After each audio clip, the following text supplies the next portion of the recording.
The euro currency starts the week off heading lower, something we've become accustomed to in the month of September. Euro's down about 2% versus the dollar. And a lot of today's market movement stemming from Chinese real estate fears spreading into the global macro markets. The dollar saw a very big bid, getting very close to year-to-date highs, while the euro traded lower down to 117, nearing year-to-date lows.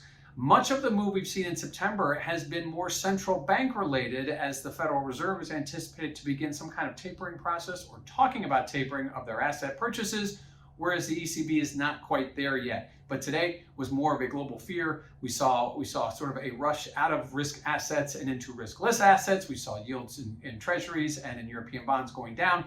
And that has kind of been the theme for today. Clearly, we have a lot more going on this week when the Fed meets on Wednesday to talk about what they may or may not do with their asset purchases. A lot of that may have changed based on what we saw today. But at the end of the day, the euro lower, nearing year-to-date lows, versus the dollar rallying and nearing year-to-date highs. Now, what does this mean for volatility?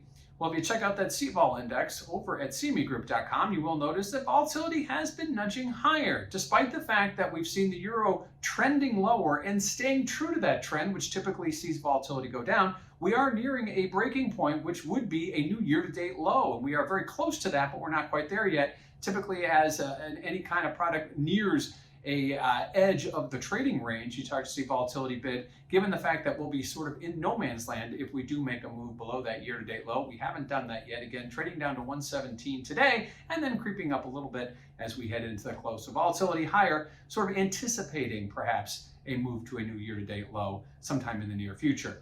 Lastly, let's look at positioning. What are the speculators doing? Well, but pretty much for all of 2021, we've seen speculators exiting their longs in anticipation of the ECB being more dovish versus a Federal Reserve being more hawkish. And that kind of goes stride in stride. However, we've seen speculators adding to their long positions over the last 2 weeks, sort of a rarity, not adding huge positions, but adding nonetheless. Probably looking at that year-to-date low as a level to know when you are wrong, or is it maybe going to fade that level, get there, and then bounce higher. At this point, it's very difficult to say, especially throwing in what we saw today with the global risk off theme. So looking at starting the week off, hitting a new low of this move, year-to-date low just below us. But look out, we have a Fed meeting this week, which could change things given the new information we know now and the reaction to global markets today, and that risk off theme, seeing the dollar shoot higher and the euro currency move lower.